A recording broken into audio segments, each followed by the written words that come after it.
Ya misy malagasy tsy mahay teny gasy nefa izy mba gasy petaka karaha gasy tsy aby niga fiteniko zany izy tsy fiteny malagasy fa nazy tegna teny gasy magnino fiteninao haiko fa namoda ataonao sady tsy hay niga izany diso raha tsy mifankahazo te anamotsy ny anatra sa tsy nampianary indray mandreny falambiny folo fokony i Madagasikara tsara hoenao magnino za miresaka aminao ndraiky lazainao fa tsy azonao izany diso raha tsy mifankahazo te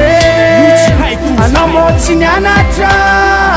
sa tsy nampianary indray mandreny falambiny folo fokony i Madagasikara tsara hoenao magnino za miresaka aminao ndraiky lazainao fa tsy azonao miarabreko ana natako mbola tsara ataovy teny gasy ho anamo tsy mba zava tsara nga tsy teny gasy zany anatao tegna gasy tara tsonjoko ana risahan'olo tsy sambara anamo tsy mianatra fitsipikiny teny sixième defa mianatra literatura reny za tsy mpanabe fa mba fantaro koa ny riba ny magasy atsika ty tandrovo batso simba misarazara maro izao fanjaranao mamantatra ny kanto tsy azadino bokôvy teny party reny vete tsy hainao taminao nampiasa peny sa mody atao tsy hay koa leleso na tsy pelina mody atao tsy hay vesa tegna tsy mahay mbotsy anditranao tsy tara koa mibosy ndray mody atao tsy hita vesanao itsisy maso jamba moa maregny ialako tsy nyakato niga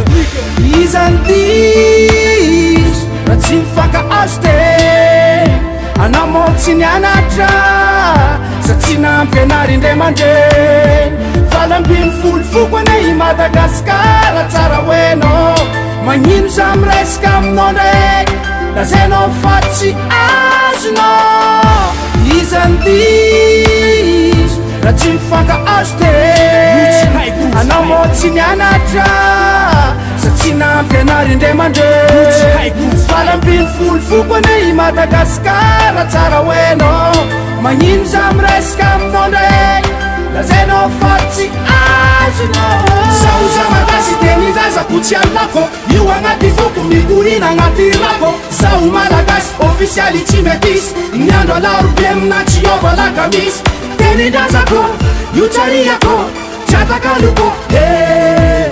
magnambalo gasy nefa gasy karaha toko mialaigny fa za tsy iova loko na tianao tsy tianao nanaona tsy mahay alefako tofo teny ko mandraky zay ze bado tsy misaigny ambelao eo mikolay tsy adala re mandreninay nampianatra zahay de iza ary ny diso raha tsy mifankahazo teny za mba haininao vesanao tsy mahay nina anao ny badraodra fa za miaigna tsigny ray mandreny tsy adala reo nampianatra fa anao ny tsy mahay raha izany diso raha tsy mifankahazo te anamotsy ny anatra sa tsy nampianary indray mandreny falambiny folo fokony i Madagasikara tsara hoenao magnino za miresaka aminao ndraiky lazainao fa tsy azonao izany diso raha tsy mifankahazo te anamotsy ny anatra sa tsy nampianary indray mandreny falambiny folo fokony i Madagasikara tsara hoenao magnino za miresaka aminao ndraiky lazainao fa tsy azonao